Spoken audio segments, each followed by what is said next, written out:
Bonjour et bienvenue au Love Show, tout le monde. Deuxième semaine, deuxième capsule vidéo avec mon ami Pierre Lessard, qui est aussi auteur, guide spirituel. Allô Pierre, est-ce que tu as la joie au cœur? Allô France, bonjour tout le monde. Oui, je suis vraiment joyeux. Et sais-tu quoi?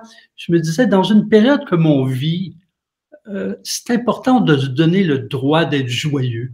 C'est vrai qu'il y a beaucoup de gens qui sont pas bien, qui sont angoissés, qui sont malades. Et, euh, et c'est vrai qu'on peut être dans la compassion et on a aussi le droit d'être joyeux dans son cœur. Et c'est important pour la beauté de sa vie, en fait, pour aller de l'avant. Ouais, j'aime tellement ça que tu commences avec ça. C'est Marianne Williamson qui disait, et d'ailleurs c'était repris par Nelson Mandela dans son discours à la présidence, c'est pas en nivelant par le bas, en éteignant ta lumière parce que les autres autour sont malheureux qu'on va réussir à changer le monde. Et qui êtes-vous pour éteindre votre lumière? En fait, vous avez à briller comme des gros soleils justement pour permettre à tout le monde autour d'en faire autant. Ça, c'est ma ligne à moi, là. Je viens de te le mettre à la France Gauthier. Mais effectivement, quand ça va pas bien autour, c'est encore plus important de cultiver cette joie-là. Oui, tout à fait. C'est comme quand on a un ami qui est dépressif. Mmh. Si on va vers lui puis qu'on prend une allure un peu plus tranquille, comme si on compatissait avec lui, puis on était quasi dépressif aussi, on ne l'aide pas. C'est quand on est joyeux, ça ne veut pas dire qu'on est loin de lui, mais qu'on est joyeux, qu'on a envie de vivre, en fait. C'est qu'on vibre la vie à l'intérieur de nous. Parce que la joie, c'est pas le plaisir, c'est différent. On peut avoir une joie à partir de plaisir, mais le plaisir et la joie, pour moi, c'est deux choses très différentes. Ben, Alors, tiens, on pourrait peut-être le nuancer tout de suite, puis après ça, on parlera d'égrégores actuellement qui nous peuvent peut-être nous happer puis qui nous empêchent d'être dans notre joie. Mais merci de nuancer la joie avec les plaisirs de surface, parce qu'il y a la joie profonde puis il y a les petits plaisirs de surface. c'est ça. Puis il y a des grands plaisirs de surface, mais le plaisir, ça vient de quelque chose qui génère un bien-être qui est temporaire, qui peut être de surface, un peu plus profond, mais qui est temporaire, qui est éphémère et qu'on a besoin de répéter. Ce qui fait que, généralement, quand quelque chose fait plaisir, eh bien, la personne a à le répéter pour augmenter son plaisir, mais ça génère pas nécessairement un état de joie, une sensation de joie, même un sentiment de joie qui vibre sans nécessairement qu'on éclate de rire. Tu vois? Mm. C'est une sensation de bien-être profond qui nous connecte avec les autres aussi naturellement. Mm. Et les petits plaisirs de surface dont on pourrait parler un petit peu plus quand même, tu sais, on entend souvent là, dans nos espèces de magazines de un peu mieux-être, ou en tout cas souvent dans les lignes pour le bonheur, par exemple. Le bonheur, c'est la somme des petits plaisirs. Tu sais, prendre un petit café, puis aller prendre une marche avec ton chien, puis ceci, puis cela. C'est vrai qu'on peut trouver de la joie dans ces moments-là, mais c'est pas l'accumulation des petits plaisirs qui vont nous amener ce que tu viens de décrire là, la joie profonde. Oui, je suis d'accord avec ça. Je l'explique souvent. Je suis pas d'accord avec cette phrase que la joie ou le bonheur, c'est la somme des petits plaisirs.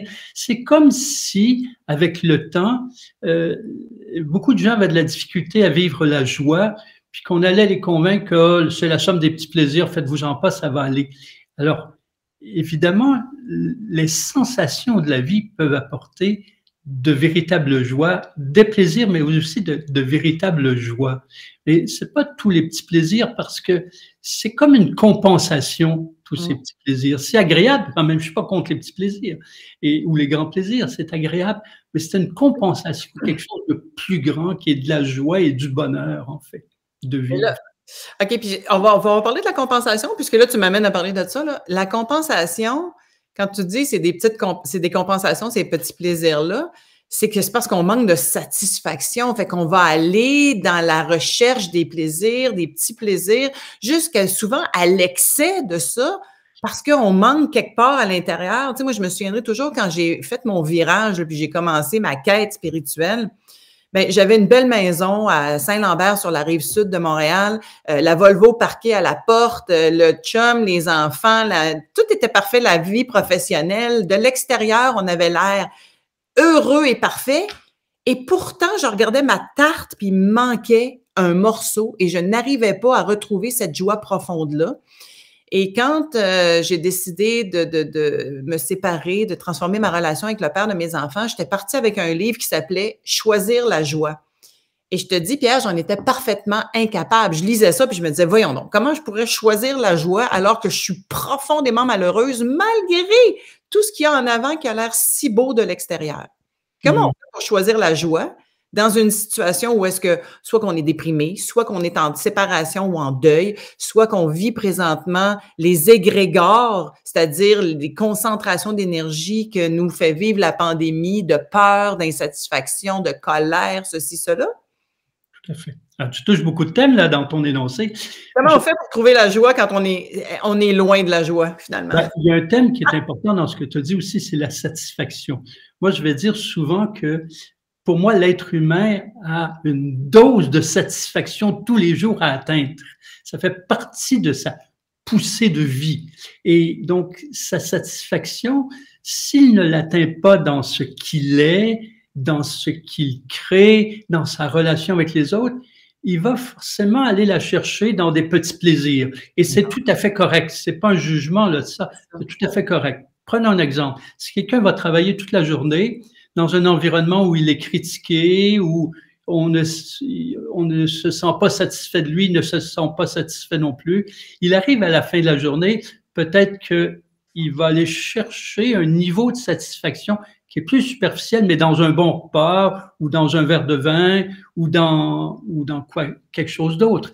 Il va aller chercher cette satisfaction-là, mais comme elle est éphémère le temps qu'il prend son verre de vin ou le temps qu'il prend son repas, mais il a tendance à aller en chercher encore. C'est-à-dire, si la nourriture te crée un plaisir et un bien-être, tu as besoin d'en prendre plus pour que le bien-être puisse durer. Et c'est là qu'on tombe dans l'abus, dans l'excès, qui, lui, fait du tort, évidemment, au niveau psychique et au niveau physique, au niveau énergétique aussi.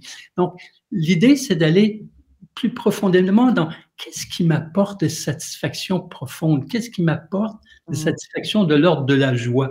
Et donc, là, il y a des sources à ça. Une des sources, évidemment, c'est l'union, parce que pour moi, on le disait la dernière fois, on est tous mus par une forme de pulsion, d'élan profond d'union. C'est naturel. J'ai eu la chance de circuler dans tous les continents, dans beaucoup de pays dans le monde, et quelle que soit la différence de culture, il y a quelque chose de commun chez l'être humain. On a envie d'aimer et d'être aimé. Et donc, pour moi, la notion d'union apporte une joie qui est réelle. C'est un bien-être joyeux. Et ça, c'est une des sources majeures, puisqu'on est dans le Love Show. Ouais. Évidemment, il y a des relations qui ne sont pas joyeuses. On pourrait se demander, est-ce que ce sont vraiment des relations unificatrices? Est-ce qu'il y a vraiment une union? Et ça, c'est intéressant. Il y a des couples, tu sais, France, qui sont ensemble depuis un certain temps, depuis quelques années, voire quelques décennies, et qui malgré les apparences, ne sont pas unis profondément, et ça génère pas une joie de fond. Mais en général, quand il y a une relation qui est vivante, c'est-à-dire qui nous donne envie de vivre, qui nous donne envie d'être nous-mêmes, c'est joyeux. Et donc, ça m'amène aussi donc à être soi. C'est comme l'autorisation qu'on se donne et l'autorisation que l'environnement nous transmet par son regard, par son appréciation, par sa reconnaissance, fait en sorte que être soi, c'est joyeux. Ça a l'air bizarre de dire ça, c'est comme si être soi, c'est naturel, mais en fait, on observe qu'il n'y a pas tant de stimuli à l'intérieur autour de nous qui nous donnent cette envie et cette poussée pour être soi. C'est comme l'inverse, c'est comme il y a des normes, comme s'il fallait... Il y a beaucoup de stimuli extérieurs qui font en sorte qu'on a l'impression que c'est à travers les stimuli extérieurs qu'on va pouvoir trouver notre joie, alors qu'il n'y en a aucun de ces stimuli extérieurs-là qui nous ramène à qui on est réellement. Mais là, j'entends les gens déjà rouspéter, là. Ouais, mais c'est bien le fun de parler d'union. Mais là, on est dans une période de notre humanité depuis 2 ans où est-ce que l'union est extrêmement difficile et restreinte de plus en plus. Ce qui fait que, qu'est-ce qu'on peut dire aux gens qui rouspètent déjà dans leur tête à dire, moi aussi, je voudrais bien m'unir, là, mais je peux même pas aller à telle place, puis je peux pas voir mes amis, puis je peux pas aller au restaurant, puis... C'est vrai qu'on a envie d'être ensemble, on a envie d'être ensemble physiquement, on a envie de se toucher, de se prendre dans les bras. Ça aussi, ça fait partie de l'union. Et actuellement, ben, c'est difficile. Il n'en demeure pas moins qu'on a, à notre époque, au moins, la chance de pouvoir communiquer comme on le fait là. Oui. Je me souviens, il y a 30 ans, j'ai voyagé à travers le monde. C'était difficile même de faire un téléphone. J'étais en Inde, je l'ai juste téléphoné pour créer un contact. Alors que là, wow, partout où on est, n'importe quand, on peut être ensemble, on peut se voir, on peut se faire des bisous comme ça à distance, si on veut. C'est pas comme être ensemble, mais il reste que on développe une forme de présence. Et ça, je me suis rendu compte de ça, parce qu'au début, ça semblait froid un peu à travers l'appareil. Et puis, à force de le faire, on n'arrive qu'à se sentir, on n'arrive qu'à sentir cette présence. Évidemment, on le manifeste par le ton, par des gestes, par le sourire, par ce qu'on dit aussi. Et il est vrai qu'on peut être connecté avec ses amis plus facilement aujourd'hui qu'il y a 20 ans, 30 ans, 40 ans. Oui, et partout sur la planète en plus, là. Mais moi, je pense juste à... J'ai 2 sœurs, une plus vieille, une plus jeune, et on est très, très proches, très tricotés serrés, comme on dit ici au Québec. Et la pandémie a fait en sorte qu'on l'a été encore plus. Toutes les fins de semaine, on se fait un messenger vidéo, les 3 ensemble avec notre tasse de sœurs, puis ce qu'on faisait même pas avant. Puis on se voyait avant beaucoup plus parce qu'on se voit moins maintenant, mais on se voit par Messenger. Et tu as raison parce que moi aussi, j'enseigne sur Zoom, entre autres, j'enseigne par le web maintenant depuis 2 ans. Et je croyais au début, quand j'ai commencé à faire de la téléweb, que j'aurais de la difficulté à faire ça parce que j'aime tellement le contact humain. Et j'ai réalisé que je sens, et là, je vois les gens commenter ici, entre autres, en parallèle, pendant qu'on se parle, on sent leur présence. Donc, il y a quelque chose de l'ordre de l'énergie. Hein? On est unis par notre énergie, par nos fréquences. Et n'est-ce pas une fabuleuse période de notre vie, étant donné qu'on est plus restreint dans les contacts humains, pour développer justement cette facilité de communiquer autrement par l'énergie et par la projection de la pensée, de nos fréquences? Alors, en tant que mère, tu as expérimenté, comme toutes les mères, particulièrement, les pères aussi, mais les mères particulièrement, lorsque tes enfants sont au loin, même si tu les vois pas, tu leur parles pas, il y a une sensation. S'ils vont bien, il y a une sensation peut-être de paix, de tranquillité. Et s'ils vont mal, il y a quelque chose en toi qui resserre. Eh bien, ça existe beaucoup entre mères. On l'a même exploré entre des chats dont la chatte, ses chatons, est à l'autre bout du monde. Puis, elle s'énervait quand tout à coup, ses chatons n'avaient pas mangé, des choses comme ça. Eh bien, ce que je me rends compte, c'est que on développe cette faculté de sensation avec des amis et même avec des gens qu'on ne connaît pas. Puisqu'on est en ligne, on peut parler à quelqu'un ou juste savoir qu'il est là et ça nous amène à cette ouverture-là. Il est vrai, France, qu'il y a beaucoup de gens qui sont seuls, mais il y en avait aussi avant. Évidemment, on est dans une société qui rend les gens très, très indépendants et curieusement, il y a une espèce de trucs qui fonctionnent pas. On a tous envie d'être ensemble et on a des vies qui font en sorte qu'on est plus indépendant, qu'on se voit moins. Alors, il y a des gens qui sont seuls et dans la pandémie, il y a moins de possibilités de se rencontrer. Je me rappelle une période de ma vie où je suis arrivé, je me suis retrouvé complètement seul. Et alors, ce que j'ai fait, j'ai été dans une soirée de conférence dont le thème m'intéressait et je me suis mis à parler avec les gens autour de moi et j'ai reconstitué un réseau d'amis très rapidement. Oui, bien là, on parle à une époque où c'était possible d'aller voir une conférence puis d'avoir plein de gens autour de soi, mais ça va revenir, mais pour l'instant, c'est plus difficile. Alors, revenons à ma question sur les égrégores parce que d'abord, on va expliquer simplement un égrégore, c'est une concentration d'énergie. Ça peut être positif comme ça peut être plus lourd. Et là, présentement, il y a beaucoup de lourdeur, entre autres reliées au fait que, justement, il y a des insatisfactions, il y a de la colère, il y a du ressentiment, il y a ceci, il y a de l'impuissance aussi, il y a de la peur. Alors, les gens qui sont plus poreux ou en tout cas qui sont plus sensibles et qui ne sont pas nécessairement conscients, qui sont influencés par tout ça, peuvent avoir des états d'être qui sont pas le fun, puis ils se disent, ouais, mais comment retrouver ma joie dans ce contexte-là? Alors, c'est ça. Il y a des sources de joie. On a parlé des sensations de la vie. Par exemple, tu regardes dehors, tu écoutes dehors, puis tu entends des enfants jouer. Moi, entendre rire des enfants, ça me donne une sensation de joie. Alors, peut-être pas tout le monde comme ça, mais des fois, j'allais sur la plage et je faisais juste observer les enfants qui couraient, qui riaient pour rien que pour l'espèce d'effervescence de courir. Moi, ça me rend joyeux. Regarder les fleurs, les jardins, ça me rend joyeux. Donc, il y a beaucoup d'éléments de la vie qui me rendent joyeux comme ça. J'appelle ça les sensations de la vie qui sont au-delà des juste petits plaisirs, mais qui font vibrer, qui donnent la sensation d'être vivant et l'envie d'être vivant. Et il y a d'autres choses qui, très près de ça, qui est l'émerveillement. Tu sais comment tous les deux, on aime l'émerveillement. Eh bien, l'émerveillement, c'est unificateur aussi. S'émerveiller, c'est de constater, ressentir la beauté de la vie. Alors, si on est devant un paysage magnifique, par exemple un lever de soleil avec des montagnes enneigées, des trucs comme ça, eh bien, on s'émerveille jusqu'à quel point la vie est diversifiée, la vie est magnifique, les couleurs, les formes et tout ça. Et il y a quelque chose de nous qui s'émerveille, qui donne envie on s'unit avec l'objet de notre émerveillement et on a envie de s'unir avec les gens pour s'émerveiller ensemble.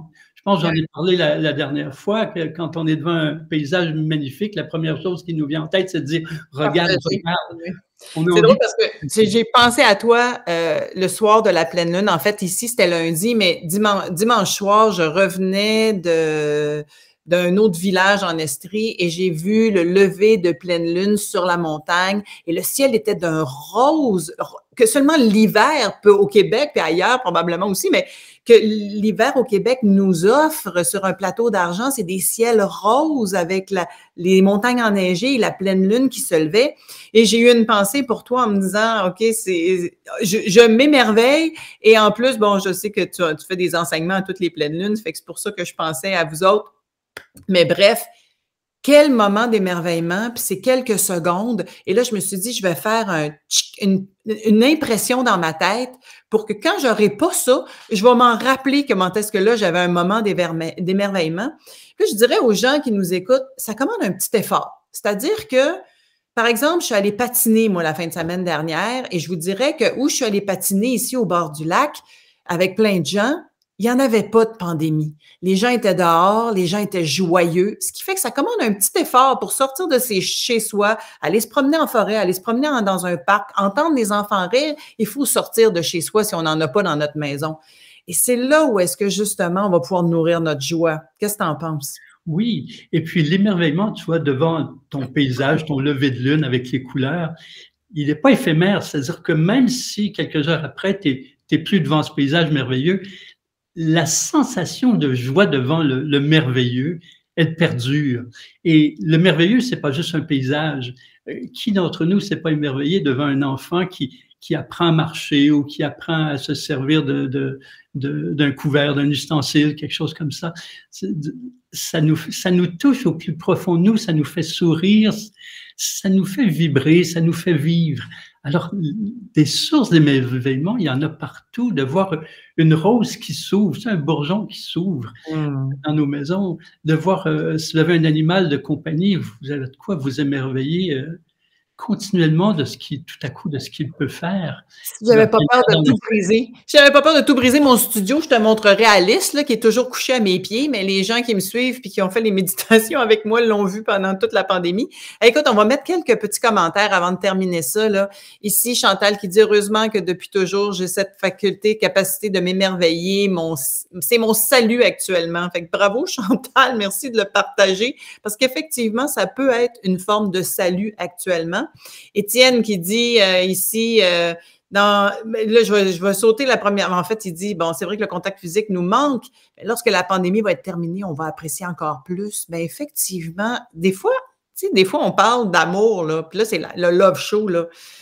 C'est un peu comme le poisson que tu sors de l'eau et tu lui demandes c'est quoi l'eau. Là, il va le savoir c'est quoi l'eau parce qu'avant ça, il ne savait pas, il était tout le temps dedans. Mais là, étant donné qu'il nous manque des affaires, on va peut-être plus apprécier ce qu'on a manqué. Oui, c'est comme le petit prince avec sa rose, hein, qui lui donne un rendez-vous. On se donne un rendez-vous d'après-pandémie et ça s'en vient d'après-pandémie. Quelle joie on va avoir d'être ensemble. Je pense qu'il n'y aura même pas besoin d'activité, simplement d'être ensemble, puis de se prendre dans ses bras, de se serrer, de danser, où on va être heureux et on va apprécier plus que jamais d'être ensemble. Ouais. Contact. Exactement. Je te mets une question existentielle en finissant, tiens. Huguette qui dit, est-ce que c'est voulu la situation actuelle, la saison hivernale, comme si tout nous ramène à l'intérieur de nous?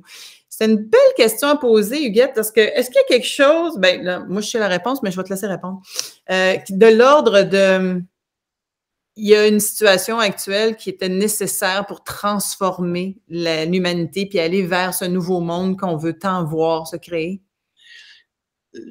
J'ai la nette impression que on l'a inconsciemment créé. C'est-à-dire qu'on a créé collectivement une situation et plus des situations qui amènent l'évolution, qui amènent les changements, des changements d'aide, des changements de comportement. Et ça, c'est vraiment très intéressant. Donc, oui, pas nécessairement chaque personne consciemment l'a créé, mais inconsciemment, oui, le monde, particulièrement le monde occidental, vivait, comme tu disais, où il y avait beaucoup de consommation, beaucoup de possession, beaucoup de plaisir de surface, mais pas de vraie joie. Il y a des choses à changer majeures et dans toutes nos structures, dans tous nos systèmes. Et je pense que collectivement, il y avait une insatisfaction de la façon de vivre, de nos formes de vie. Et on est à créer des situations qui nous amènent à changer. Et cette situation va nous amener à changer énormément pour retrouver des valeurs, comme je disais tout à l'heure, on est des cultures très, très, très indépendantes et ça va pas avec nous. C'est comme si l'être humain n'a pas envie d'être indépendant, isolé, envie d'être avec les autres. Et là, on vit l'isolement pour mieux apprécier la rencontre. L'union, pour mieux apprécier l'union. Et moi, j'ajouterais qu'effectivement, dans ce qu'on vit présentement, moi, je me rappelle tous les matins en me levant, France, tu as choisi d'être ici pendant la transition. Bien sûr, pas avec ma tête, là, mais j'ai choisi de revenir pour cette transition, pour contribuer à cette transition de notre humanité. Je me mets un sourire dans le visage, puis je me dis, même si la situation ici au Québec, de l'extérieur, entre autres, on a l'impression que ça ne cesse de se détériorer, eh bien, à tous les niveaux, au niveau de perte de liberté, de perte de liberté d'expression, de choix de ceci, de cela, eh bien, même à ça, je me mets un sourire dans la face, puis je me dis, ça fait partie du contrat que j'ai choisi, puis je veux contribuer à un monde meilleur, fait que je vais continuer de faire ce que j'ai à faire avec toi, entre autres, présentement. Cela m'apporte beaucoup de joie, Pierre, ce midi, d'être avec toi, de diffuser ces enseignements ou ces notions d'éveil et d'amour de soi. Fait que merci infiniment. On va aller vous lire, tout le monde. Merci pour vos beaux commentaires. Vous êtes fantastiques. Merci de partager si vous en avez envie pour que justement le love show et l'amour se répandent partout. Pierre, je te laisse le mot de la fin. Merci France, merci tout le monde d'être là. C'est vrai que c'est une vraie joie d'être là, de partager naturellement, sans avoir préparé une structure, mais juste comme si on s'exprime à partir du cœur, sans vouloir de leçons, mais juste s'ouvrir comme un livre. C'est comme ça qu'on voit la vie, c'est comme ça qu'on se voit entre nous. Oui, puis en plus, on va la semaine prochaine parler d'élévation de fréquence. On pourra peut-être même, et tu as déjà mis des trucs en ligne gratuitement là-dessus, fait qu'on va aller expliquer tout ça la semaine prochaine, puis les gens, je mettrai les liens pour pouvoir vous envoyer au bon endroit la semaine prochaine. Et toi, tu pars de ton côté, à partir d'aujourd'hui, des vidéos live là, que tu vas faire à partir de l'Espagne. Alors, parle-nous donc de celle-là qui va avoir lieu à 19h en Espagne, à 13h ici, là. Alors, le mercredi, on va se réunir pour monter nos fréquences, émaner de nos cœurs pour faire rayonner l'humanité. Et à chaque semaine, il va y avoir un thème. Et le 26 janvier, ça commence avec « Émanons notre lumière amoureuse pour nos dirigeants, les dirigeants de nos gouvernements, pour qu'ils puissent arriver à être inspirés de façon juste, équitable, respectueuse, etc. Et chaque semaine, une autre semaine, ça va être pour les gens qui sont seuls, pour les gens qui sont angoissés, une autre semaine pour les gens qui sont malades, une autre semaine pour les dirigeants d'entreprise. Et toujours, il y a toujours l'aspect pour l'humanité tout entière et une cible précise. Alors, je précise donc que ça commence la semaine prochaine. Je pensais que c'était tantôt, mais non, ça commence la semaine prochaine. Après notre direct, donc à 19h, c'est un webinaire. Il faut s'inscrire sur le webinaire, mais c'est gratuit. On s'inscrit gratuitement. OK, je pensais, parce que tu as dit la semaine prochaine, les dirigeants, alors je pensais que ça commençait la semaine prochaine. C'est bon. La semaine prochaine.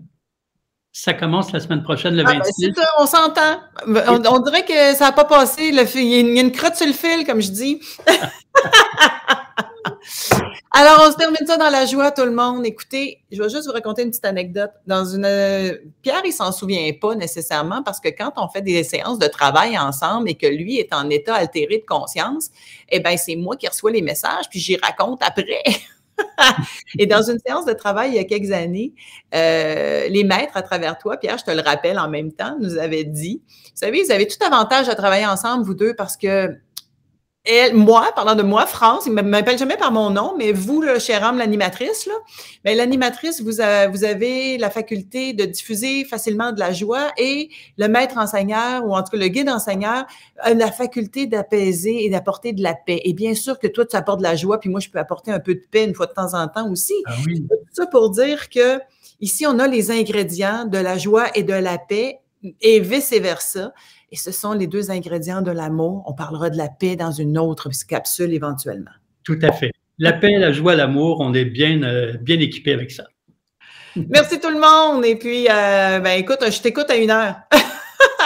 D'accord, à bientôt. Bye tout le monde. Pas aujourd'hui, c'est la semaine prochaine. C'est ça, c'est vrai, à 1h la semaine prochaine.